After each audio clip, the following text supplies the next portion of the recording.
Hello बच्चों। तो आज हम लोग फिर से मिल रहे हैं लेक्चर नंबर 5। तो एक चीज़ मैं बता दूं कि लेक्चर नंबर 5 या 4 या 3 जो भी मैं बोलता हूं वो सिर्फ ये बताने के लिए कि किसके बाद क्या स्टडी करना है। ठीक है, यहाँ पे नंबर ऑफ लेक्चर से कोई मतलब नहीं है क्योंकि ये चैप्टर लंबा है, ये तो आपको भी पता है। तो इसमें छोटे छोटे वीडियो में डाल रहा हूँ, तो नंबर से कोई मतलब नहीं है। नंबर का जो मेन पर्पस है वो ये है कि किसके बाद कौन सा टॉपिक स्टडी करना है, ये आपको हेल्प करेगा। ठीक है, तो आज ये मैं बता दूं कि आज हम लोगों का टॉपिक क्या होगा। That will be energy exchange. तो energy exchange occurs in two ways. One is non mechanical way and another is mechanical way. देख रहे हैं ना। तो नॉन मैकेनिकल वे जो होता है, नॉन मैकेनिकल वे में जो एनर्जी एक्सचेंज होता है उसको हम लोग क्या बोलते हैं, हीट। और मैकेनिकल वे में अगर एनर्जी एक्सचेंज होता है तो उसको क्या बोलते हैं, वर्क। क्लियर ना। तो आज हम लोग पढ़ेंगे हीट और वर्क, ये दो चीज हम लोग डिस्कस करेंगे। ठीक है, तो इसको नोट डाउन कर लीजिए और मेन टॉपिक बनाइए हीट। मेन टॉपिक क्या होगा, heat.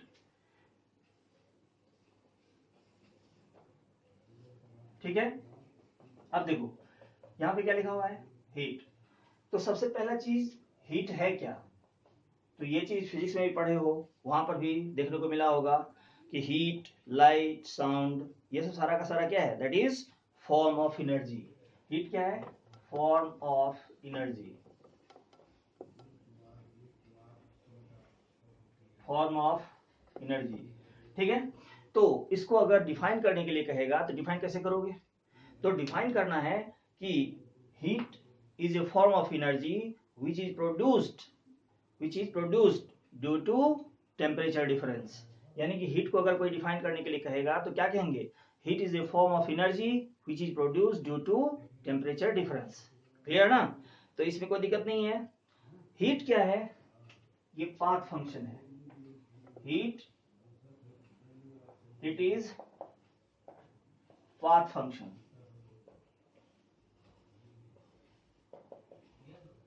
It is path function. अब पाथ फंक्शन क्या है, स्टेट फंक्शन क्या है, ये तो ऑलरेडी बता दिए हैं कि स्टेट फंक्शन जो होता है वो इनिशियल स्टेट और फाइनल स्टेट पे डिपेंड करता है, जबकि जो पाथ फंक्शन होता है वो पाथ पे डिपेंड करता है, मतलब उसको हम लोग कहीं भी ऑब्जर्व कर सकते हैं। ठीक है, तो यहां पर क्या लिखा हुआ है, it is a path function.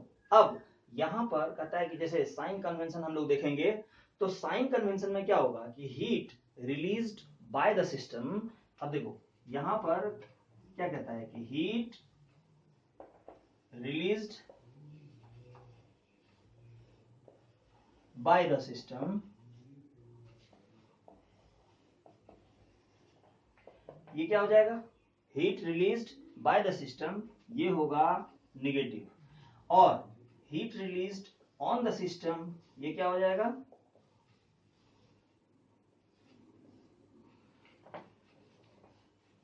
Heat released by the system, ये होगा निगेटिव। और heat absorb by the system, heat absorb by the system, ये क्या होगा, पॉजिटिव। ठीक है, यानी कि अगर सिस्टम के द्वारा हीट रिलीज किया जाएगा तो उसको हम लोग क्या कहेंगे, उसके लिए साइन यूज करेंगे कौन सा, नेगेटिव।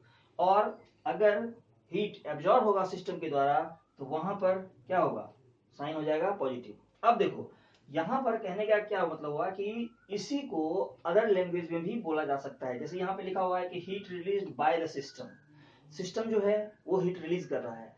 तो ये भी कहा सकता है कि heat taken out from the system, heat taken out from the system, तो वहां पर साइन क्या हो जाएगा, नेगेटिव। और ये भी कहा जा सकता है कि हीट ऑन द सिस्टम, तो वहां पर क्या हो जाएगा, पॉजिटिव। ठीक है ना, हीट ऑन द सिस्टम, ये क्या हो जाएगा, पॉजिटिव। क्लियर है ना। चलिए इसको लिख लीजिए, पॉज करके लिख लेना है। ठीक, तब तक हम मिटा दे रहे हैं इसको। अब देखो यहां पर जैसे कहता है कि unit of heat, unit of heat. ठीक है, तो यहाँ पर दो तरह का यूनिट हो गया, एक हो गया एसआई यूनिट। तो एसआई यूनिट क्या होता है? जूल। एसआई यूनिट क्या होता है? जूल। और कॉमन यूनिट जो कि हम लोग जनरली यूज करते हैं, ये क्या होता है? कैलोरी। तो ऐसा यूनिट क्या हो गया? जूल। और कॉमन यूनिट क्या हो गया? कैलोरी। ठीक है, अब देखिए कुछ वैल्यूज होते हैं जिसको कि याद रखना जरूरी है, क्योंकि न्यूमेरिकल प्रॉब्लम जब बनवाएंगे, न्यूमेरिकल प्रॉब्लम जब बताएंगे, तो उस केसेस में क्या होंगे कि हमको यूनिट की जरूरत पड़ेगी। जैसे कि देखो 1 कैलोरी इक्वल टू कितना होता है? ये होता है 4.184 जूल, जिसको कि देखोगे तो हम लोग यूज करेंगे 4.2 जूल, क्योंकि इससे क्या होगा कि कैलकुलेशन में आसानी होगी। ठीक है ना, तो 1 कैलोरी इक्वल टू 4.2 जूल। अब ये होता है कभी कभी 1 लीटर एटमॉस्फेयर में दिया हुआ रहेगा और उसको जूल में कहेगा कन्वर्ट करने के लिए। तो जनरली क्या होता है कि आर का वैल्यू जो हम लोग यूज करते हैं, तो आर का वैल्यू लीटर एटमॉस्फेयर में यूज करते हैं, लेकिन आंसर आएगा हमारा जैसे लीटर एटमॉस्फेयर में।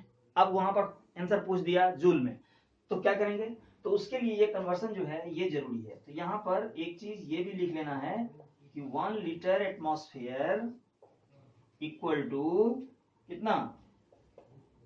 101.325 जूल। 101.325। तो ये चीज आपको नोट डाउन करके रखना है, और इतना ही नहीं कि सिर्फ कॉपी में नोट डाउन नहीं होना चाहिए, वो दिमाग में भी नोट डाउन करके रखना है। ठीक है ना, क्यों? क्योंकि जब न्यूमेरिकल बनेगा तो वहां पर ये सब चीज आएगा। ठीक है, इस वैल्यू को नोट करिए।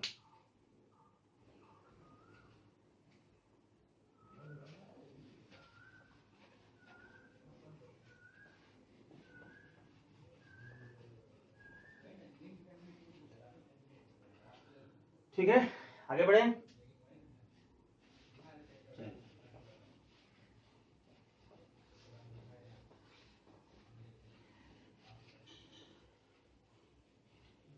तो ये थी बात हीट की।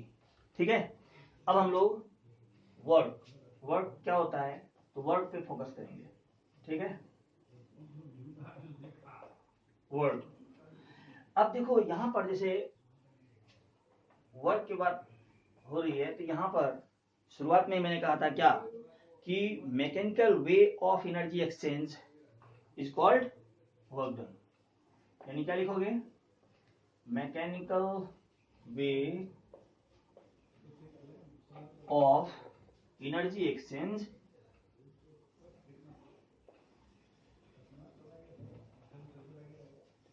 Is called work done. Work या वर्क डन हम लोग जनरली यूज करेंगे।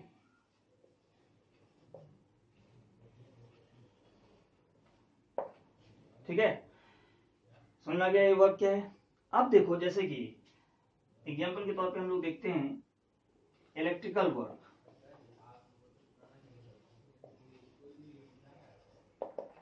वर्क। तो इसमें क्या होता है? Charge into potential difference. Charge into potential difference, यानी कि चार्ज क्या हो गया? Q, और पोटेंशियल डिफरेंस क्या हो गया? V। ठीक है, तो इलेक्ट्रिकल वर्क अगर हम लोग निकालते हैं तो चार्ज इंटू पोटेंशियल डिफरेंस। उसी तरह से अगर हम लोग ग्रेविटेशनल वर्क निकालते हैं,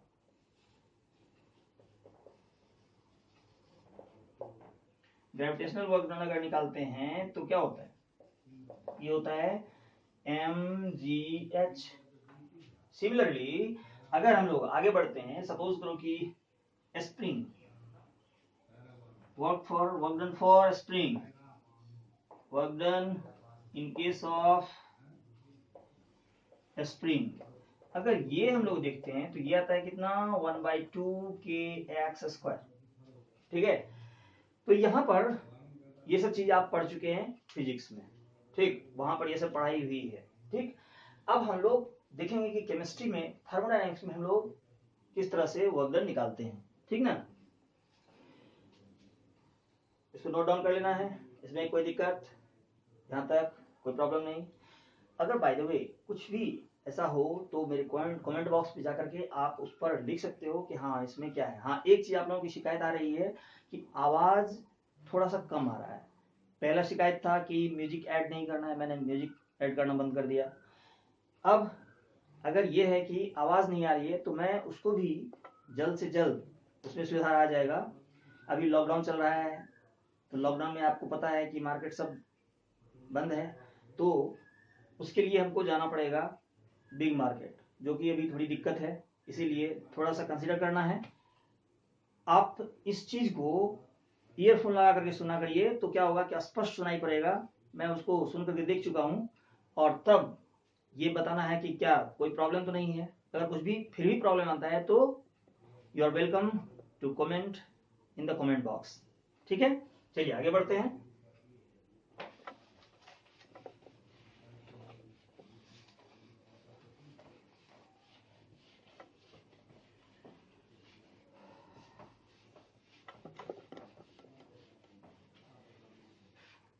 चलो देखो, अब यहां पर क्या है, जैसे वर्क डन का फॉर्मूला क्या होता है, फोर्स इनटू डिस्प्लेसमेंट। ठीक है, फोर्स इनटू डिस्प्लेसमेंट, यानी इसको देखते हैं हम लोग एफ डॉट एस लिखते हैं, जो कि बाद में एफ एस कॉस थीटा भी पढ़ते हो फिजिक्स में। तो खैर यहाँ पे हम लोगों को है कि फोर्स इनटू डिस्प्लेसमेंट, यानी इसको हम लोग ये लिख सकते हैं फोर्स इनटू एल। ठीक है, यहाँ पे कोई दिक्कत नहीं है, कोई दिक्कत नहीं है ना। अब देखिए, आप ये करो कि ऊपर और नीचे दोनों तरफ मल्टीप्लाई कर दो एल स्क्वायर से। ठीक है, एक मिनट। ठीक है, तो अगर ये हम लोग मल्टीप्लाई करते हैं तो इससे क्या है, इससे इस पर कोई फर्क नहीं पड़ेगा, इस वैल्यू पे कोई फर्क नहीं पड़ेगा, लेकिन है क्या कि एक न्यू फॉर्मूला हमारे सामने आ जाएगा। कैसे आएगा, देखिए ये जो है इसको हम लोग अब इस तरह से लिख सकते हैं F upon L square into, यहां कितना हो जाएगा, एल क्यूब आ जाएगा। अब देखो ये हमारा फोर्स है, ये हमारा एल स्क्वायर है, ये हमारा एरिया हो गया। तो फोर्स अपॉन एरिया इसको क्या बोलते हैं, दैट इज प्रेशर। इसको क्या बोलते हैं, प्रेशर। और एल क्यूब ये क्या है, दैट इज मीटर क्यूब। ये जो है इसको हम लोग बोलते हैं वॉल्यूम। समझ में आया? इसका मतलब हुआ कि वर्क डन को हम लोग इस तरह से भी डिफाइन कर सकते हैं, क्या, प्रेशर और वॉल्यूम का प्रोडक्ट क्या कहलाता है, वर्क डन। यानी कि अब यहां से हम लोग लिख सकते हैं और work done equal to negative P del V, negative P del V. अब देखिए, अब जैसे ही मैंने लिखा नेगेटिव पी डेल वी, तुरंत आपके दिमाग में एक सवाल उठ गया, क्या सर ये नेगेटिव साइन कहां से आ गया। ठीक है, बिल्कुल लाजमी है, आपका सवाल जो है वो पूछना एकदम लाजमी है। लेकिन आप एक बात जान लो कि ये नेगेटिव साइन कहीं से आया नहीं है, ये मैंने दिया है। ठीक है, ये मैंने क्यों दिया, क्योंकि आगे मैं बताने वाला हूं कि कंप्रेशन और एक्सपेंशन का केस, कि जब कंप्रेस करते हैं, जब एक्सपेंड होता है, तो वहां पर कैसे हम लोग वर्क डन निकालेंगे। तो ये साइन आपको बताएगा कि ये कंप्रेशन का केस है, और अगर पॉजिटिव साइन आता है तो वो किसका केस है। ठीक है, जैसे देखो ये निगेटिव साइन ना, निगेटिव साइन का मतलब क्या हुआ, निगेटिव साइन एक्सपेंशन का केस है। क्योंकि जब होता क्या है कि अगर हम लोग दबाते हैं, कंप्रेस करते हैं, तो हम लोग क्या कर रहे हैं, work done on the system कर रहे हैं। और अगर एक्सपेंड हो रहा है तो work done by the system हो रहा है। Work done by the system, तो वहां पर क्या होगा, साइन हो जाएगा नेगेटिव। ठीक, अब ये अगर हम लोग साइन लगाए हुए हैं, ठीक है, तो वहां पर क्या होगा, जो वर्क डन हम लोग निकालेंगे, वर्क डन निकालने के बाद देखोगे कि साइन हमारा आ जाएगा अपने आप, पता चल जाएगा हाँ यहाँ पे work done by the system हो रहा है या work done on the system हो रहा है। कैसे होगा ये देखिए,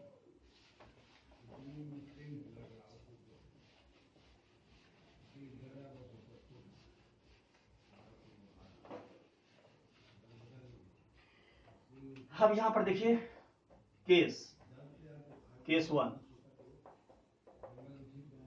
केस वन, कंप्रेशन का केस है, ठीक है, कंप्रेशन का केस है। तो यहां पर क्या होगा, जैसे सपोज करो ये है, अब इसमें पिस्टन लगा हुआ है, ठीक है। अब पिस्टन लगा हुआ है, अब क्या कर रहे हैं, अभी फिलहाल के लिए क्या है कि आपका जो वॉल्यूम है V1 ये इतना है। अब आपने क्या किया, दबा दिया। दबाने के बाद सपोज करो कि ये इस तरह से यहां आ गया, ठीक है, ये यहां आ गया, यहां आ गया, इसका मतलब है क्या, वॉल्यूम हमारा हो गया क्या, V2 हो गया। ये हमारा V1, ये हमारा V2। पहले वॉल्यूम हमारा इतना था, अब वॉल्यूम इतना हो गया, ठीक। तो यहां पर जब हम लोग निकालेंगे, क्या निकालेंगे, वर्क डन। तो वर्क डन बराबर क्या हो जाएगा, वर्क डन बराबर नेगेटिव P डेल V, यही ना, P डेल V। अब देखो यहां पे क्या होता है कि नेगेटिव साइन रहने दो, PV रहने दो, ठीक। अब डेल V ये बताओ हमारा कि ये क्या है, V2 minus V1, V2 minus V1। तो क्या हो सकता है, यहां नेगेटिव साइन, ये P। अब V2 हमारा छोटा है, V2 छोटा है और V1 बड़ा है। तो छोटा में से अगर बड़ा घटेगा तो यहाँ पे साइन क्या आएगा, यहाँ पे साइन क्या आएगा, नेगेटिव, यानी कि ये जो है ये आएगा नेगेटिव डेल V, ठीक है। तो आपका देखिए ये सिस्टम, ये जो अब आंसर आएगा वो आ जाएगा किसमें, पॉजिटिव P डेल V आएगा, पॉजिटिव। अब देखो ये पॉजिटिव साइन क्या बता रहा है कि positive sign shows that the case is of compression, compression। क्यों, क्योंकि यहां पे क्या है कि work done on the system, और अभी जस्ट कुछ देर पहले बताया है कि work done on the system अगर होगा तो साइन क्या होगा, पॉजिटिव। क्लियर है ना, इसमें कोई दिक्कत नहीं है। चलिए जल्दी उतारिए।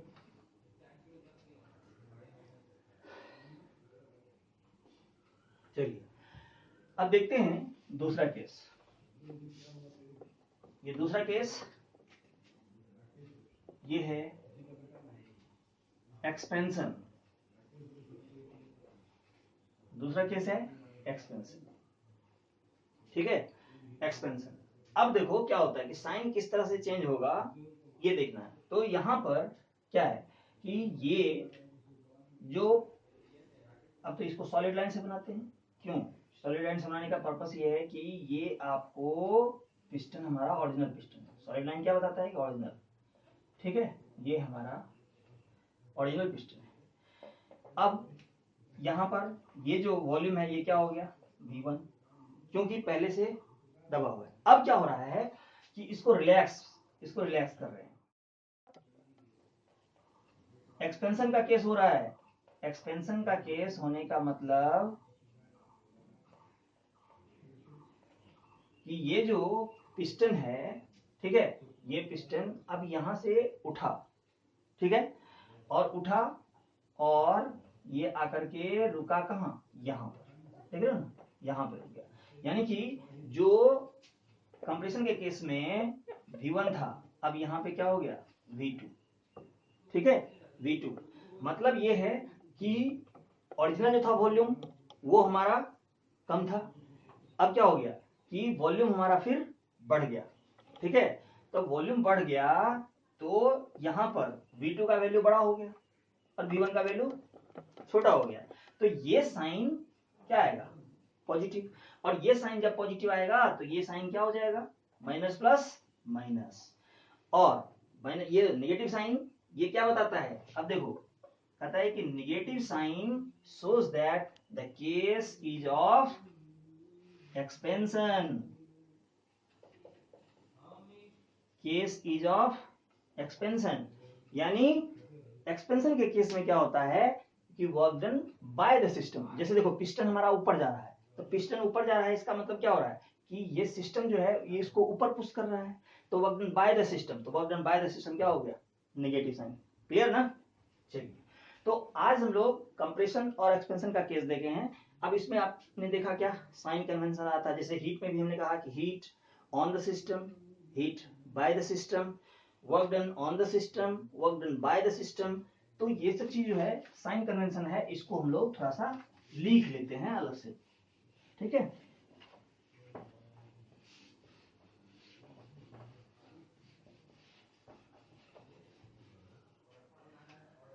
तो यहां पर क्या लिखेंगे, sign convention.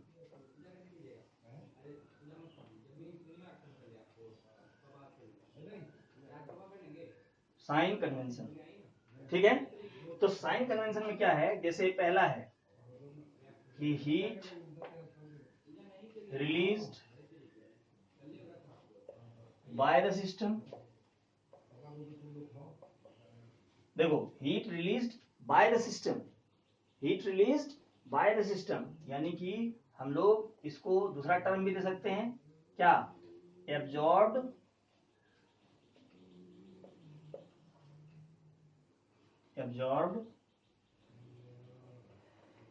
Heat released by the system. तो यहां पर ये भी कर सकते हैं heat absorb from the system. दोनों ही केस में साइन क्या हो जाएगा, नेगेटिव, क्योंकि यहां पे क्या है, बाय द सिस्टम है। ये ध्यान रखना है कि बाय द सिस्टम जब भी कोई चीज होगा तो उसमें नेगेटिव साइन होगा। दूसरा क्या है कि heat absorb by the system. अब देखो यहां पर क्या है, heat absorb by the system है, मतलब सिस्टम एब्जॉर्ब कर रहा है, यानी कि हम लोग ये कह सकते हैं कि हीट प्रोड्यूस्ड या heat given to the system, heat given to the system. अगर ऐसा होता है तो यहां पे क्या हो जाएगा, साइन पॉजिटिव, ठीक है। यानी कि सिस्टम पर अगर सिस्टम को अगर हम लोग हीट सप्लाई कर रहे हैं, heat supply to the system, ये लैंग्वेज लिखने का अलग अलग है, बस थीम को पकड़ने की कोशिश करो कि अगर सिस्टम हीट रिलीज कर रहा है तो वहां पर साइन हो जाएगा नेगेटिव, अगर वो एब्जॉर्ब कर रहा है तो वहां पर साइन हो जाएगा पॉजिटिव, ठीक है। चलिए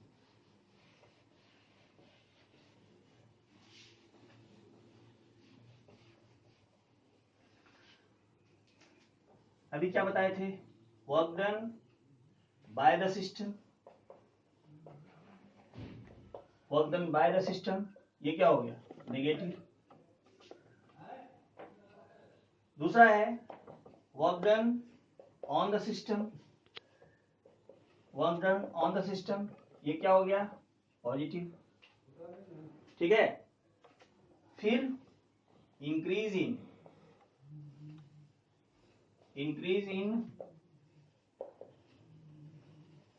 इंटरनल एनर्जी, ये भी हो जाएगा positive. Decrease in internal energy, ये क्या होगा, नेगेटिव, ठीक है। तो ये सारा का सारा क्या था, साइन कन्वेंशन, समझ में आया। यानी कि साइन कन्वेंशन में क्या आपने बताया कि heat released by the system negative, heat absorb by the system या हीट ऑन द सिस्टम क्या हो गया, positive. Work done by the system negative, work done on the system positive. Increase in internal energy positive, decrease in internal energy negative. तो आज हम लोग क्या सीखे, हीट एंड वर्क डन, ये दो चीज, ठीक है। मेरे ख्याल से समझ में आया होगा, इसमें तो कोई दिक्कत नहीं हुई होगी। तो चलिए आज का क्लास हम लोग यहीं पे ऑफ करते हैं, फिर नेक्स्ट लेक्चर में मिलते हैं। लेकिन जाते जाते जो मैं हर दिन कहता हूं कि खुद फायदा उठा रहे हो तो आप अपने दोस्तों से इस बात का जिक्र करो, इस वीडियो को आप उन्हें भी दिखाओ, उन्हें भी बताओ, क्यों, क्योंकि लॉकडाउन में उन्हें भी फायदा हो सके, ठीक है। तब इसके लिए एक चीज और भी है कि मेरा हौसला अफजाई होते रहना चाहिए, क्योंकि मैं वीडियो बना रहा हूं तो आपके बेनिफिट के लिए। तो आप क्या करोगे, चैनल को सब्सक्राइब करोगे। इसीलिए मैं क्या कहता हूं कि जैसे दोस्तों को मैंने कहा बताने के लिए, डॉक्टर जब पेशेंट को बताता है तो क्या बोलते हैं उसको, कहते हैं कि प्रेस्क्राइब किया। इसीलिए मेरा ये डायलॉग है, your prescription, your subscription, your cooperation is directly proportional to my teaching strength. जितना आप मुझे प्रोत्साहित करोगे मैं उतना ही जज्बे के साथ आप लोगों को पढ़ाऊंगा, एक से एक मटेरियल आप लोगों को दूंगा। ठीक है, बाय, मिलते हैं नेक्स्ट लेक्चर में।